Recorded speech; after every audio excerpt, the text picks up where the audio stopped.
నమస్కారం గురుగారు. నమస్కారం అమ్మ. గురుగారు, మిథున రాశికి ఈ జూన్ మాసంలో ఏ విధమైనటువంటి ఫలితాలు ఉండబోతున్నాయి, అలాగే వారు పాటించాల్సిన నియమాలేంటో తెలియజేయండి. ఓకేనమ్మా.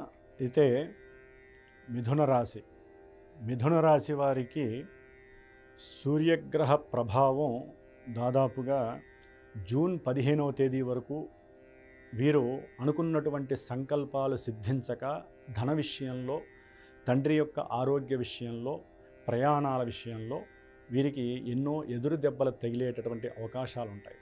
అంటే అనుకున్న కార్యక్రమం జరక్క వారు పట్టుదలతో ఎంత కృషి చేసినా, వారి యొక్క ఆత్మశక్తిని ఎంత ప్రిపేర్ చేసినా, వారు చేసినటువంటి పూర్వపుణ్య ఫలమంతా కూడా వృధానే అన్నట్టుగా వారి యొక్క మానసిక భావన కలుగుతుంది మిథున రాశి వారికి. కాబట్టి సూర్యగ్రహం ఎప్పుడైతే 15వ తేదీ నుంచి జూన్ 30వ తేదీ వరకు వారి యొక్క జన్మరాశిలోకి వచ్చినప్పుడు కాస్త రవి బుధ గురుల యొక్క సమ్మిళితం వలన వీరిలో అనుకున్న సాధనకి ముందుకు వెళ్ళడానికి అవకాశం ఉంటుంది. విద్యార్థుల్లో ఆత్మ చైతన్య శక్తి పెరగడానికి ఎక్కువ అవకాశం ఉంటుంది. నాలెడ్జ్ అనేది చాలా చాలా ఫాస్ట్గా డెవలప్మెంట్ అయ్యే అవకాశాలు ఎక్కువగా ఉంటాయి. అంటే అనుకున్న సంకల్పాన్ని నెరవేర్చడానికి చాలా కష్టపడాలి. కాకపోతే ఆరోగ్యపరంగా కొంచెం వీరికి గొంతుకు సంబంధించినటువంటి సమస్యలు, భుజాలకు సంబంధించినటువంటి సమస్యలు, అట్లాగే ముఖ్యంగా నరాలకి సంబంధించినటువంటి సమస్యలు. ఎందుకంటే రవి బుధుల యొక్క సమ్మిళితం అంత మంచిది కాదమ్మా. కాబట్టి కాకపోతే ఏంటంటే వీరికి బుధాదిత్య యోగం, ఇందాక చెప్పినట్టుగా బుధాదిత్య యోగం అనేటటువంటిది మిథున రాశి వారికి కొంత మంచి శుభ సంకేతంగా మనం భావించవచ్చు. కాకపోతే వారిచ్చేటటువంటి నెగిటివ్ ఫలితాలు కూడా ఉంటాయి. కాబట్టి జన్మరాశిలో రవి ఎప్పటికైనా సరే కొంచెం ప్రాణపీడ, అంటే ప్రాణాన్ని దహించేంతటువంటి పీడని కలుగజేస్తూ ఉంటాడు, అనారోగ్య సమస్యలు. అందుకని వీరు కొంచెం ఎక్కువగా మధుర పానీయాలు ఎక్కువగా స్వీకరించడం చాలా ఉత్తమమైనటువంటి పరిస్థితిగా మనం చెప్పుకోవచ్చు.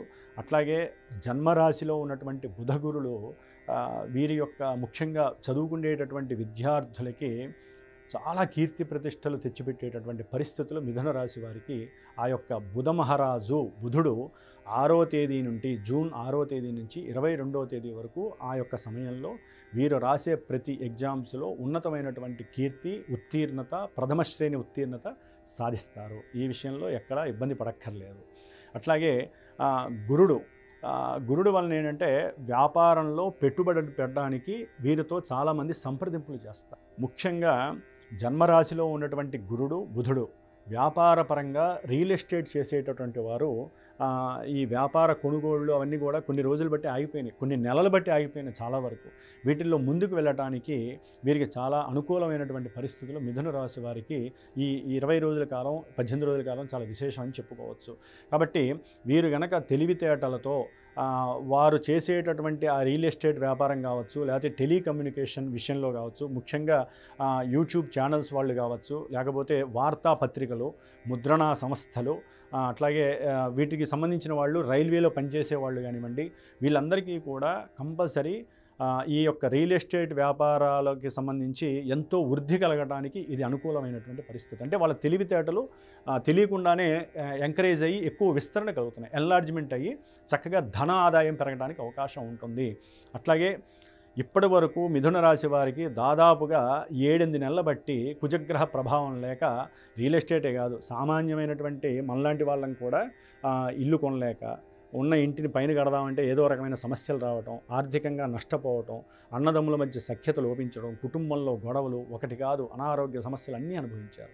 ఇప్పుడు జూన్ 6వ తేదీ నుంచి కుజ భగవానుడు చక్కగా మిథున రాశి వారికి 3వ స్థానంలోకి రావటం, కేతుతో కలవటం విశేషమైనటువంటి యోగదాయకం. అంటే వీరు ఏదైనా ల్యాండ్ కొనాలంటే ఏదైనా బ్యాంక్ వాళ్ళతో సంప్రదిస్తే వెంటనే లోన్ దొరకటం, అట్లాగే ఏదైనా ఇంటిపైన ఇల్లు కట్టుకుందాం అనుకుంటే దానికి కూడా వాళ్ళు వెంటనే శీఘ్రంగా వ్యక్తీకరించి ఓకే అంటాం. దాని ద్వారా ఏంటంటే వీళ్ళు కొంచెం అరే నేను అనుకున్నది సాధించాను అని చెప్పి వాళ్ళలో ఒక రకమైనటువంటి ఆత్మవిశ్వాసం ఎక్కువగా పెరిగే అవకాశం ఉంటుంది. అయితే ఈ కుజకేతు రాహు ముఖ్యంగా ఈ మిథున రాశి వారికి 9వ భావంలో ఉన్నటువంటి రాహువు, 3వ భావంలో ఉన్నటువంటి కుజకేతువుల వలన ప్రయాణ గండాలు కాస్త ఉండే అవకాశం ఉంటుంది. కాస్త ఇష్టపడి ప్రయాణాలు చేసేటప్పుడు కొంచెం జాగ్రత్తగా ఆచితూచి వ్యవహారికంగా చేసుకోవటం మంచిది. ముఖ్యంగా స్నేహితులతో చేసేటటువంటి బిజినెస్లో ధనాన్ని కూడబెట్టి పెట్టేటప్పుడు కొంచెం ఆలోచించి పెట్టడం మంచిది, వ్యాపారపరంగా కానీ వృత్తిపరంగా కానీ. అట్లాగే వృత్తిపరంగా కూడా వీరికి ప్రమోషన్స్ ద్వారా దూర ప్రాంతాలకి ఉన్న చోట మన దేశంలోనే దూరం కావచ్చు, లేదా వేరే దేశాల్లో ఉన్న వారికి అక్కడే దగ్గరలో ఎక్కడైనా సరే చేసే ఉద్యోగంలో మార్పు జరగడానికి అవకాశం ఉంటుంది. గృహ మార్పులు జరగడానికి కూడా అవకాశం ఉంటుంది. అంటే గృహం కట్టుకోవటము, గృహానికి వెళ్ళటము ఇలాంటివి జరిగే అవకాశాలు కూడా ఉంటాయి. కాబట్టి ఈ విధంగా శని మరియు రాహు యొక్క ప్రభావం ముఖ్యంగా మిథున రాశి వారికి లాభంలో ఉన్నటువంటి శుక్రుడు జూన్ నెల మొత్తం కూడా అత్యద్భుతమైనటువంటి షేర్స్ని అందజేస్తున్నాడు, ధనలాభాలని కలుగజేస్తున్నాడు. ప్రేమికులకి చాలా విచిత్రమైనటువంటి ఆనందకరమైనటువంటి పరిస్థితి అని చెప్పుకోవచ్చు. వాళ్ళు ఎప్పటి నుంచో వెయిట్ చేస్తున్నటువంటి విషయంలో ఫెయిల్ అయినటువంటి వాళ్ళు కూడా మళ్ళీ తిరిగి కలుసుకునే అవకాశం మిథున రాశి వారికి కలుగుతోంది. కాబట్టి శుక్రుడి యొక్క అనుగ్రహంతో వీరు పెట్టినటువంటి సొమ్ము పెట్టుబడిగా పెట్టి ధనపరంగా ఏదైతే షేర్స్ పెట్టారో, లేకపోతే వస్త్ర వ్యాపారులు ఎవరైతే ఉన్నారో, బంగారపు జ్యువెలరీ షాపులు ఎవరైనా ఉన్నారో వారందరికీ కూడా అఖండమైనటువంటి ధనలాభం కలుగుతోంది. ప్రతి కార్యక్రమంలో వారు సంతోషాన్ని ఆనందపడేటటువంటి రోజులు ఈ నెల రోజులని మనం చెప్పుకోవచ్చు. కాబట్టి ఈ విధంగా ఉన్నటువంటి ఈ యొక్క జూన్ మాసంలో మిథున రాశి వారు ముఖ్యంగా రాహుగ్రహానికి సంబంధించిన స్తోత్రాన్ని చదువుకోండి. ముఖ్యంగా ప్రయాణాల్లో గండాలు కానీ, తండ్రి యొక్క ఆరోగ్య విషయంలో కొంచెం సమస్యలు రాకుండా ఉండటానికి దుర్గాదేవి ఆరాధన, ఓం దుర్గాయే నమః అనే మంత్రాన్ని కానీ దుర్గాదేవి గుళ్ళల్లో ప్రదక్షిణాలు చేయడం ద్వారా రాహుగ్రహ దోషాలు తొలగిపోవడానికి అవకాశం ఉంటుంది. వీళ్ళు ఉన్నత విద్యలు చదువుకునేటటువంటి వాళ్ళకి కూడా ఏంటంటే రాహు వలన కొంచెం ఆటంకాలు కలుగుతాయి. ఈ విధంగా చేయడం ద్వారా దుర్గాదేవి ఆరాధన వలన వీరికి ఈ విధమైనటువంటి సమస్యలు తొలగిపోయి ఆనందంగా ఉండేటటువంటి రోజులు మిథున రాశి వారికి గోచరిస్తున్నాయని చెప్పుకోవచ్చు. ఓం శ్రీమాత్రే నమః. మిథున రాశి గురించి చాలా చక్కగా వివరించారు గురువుగారు. ధన్యవాదాలు.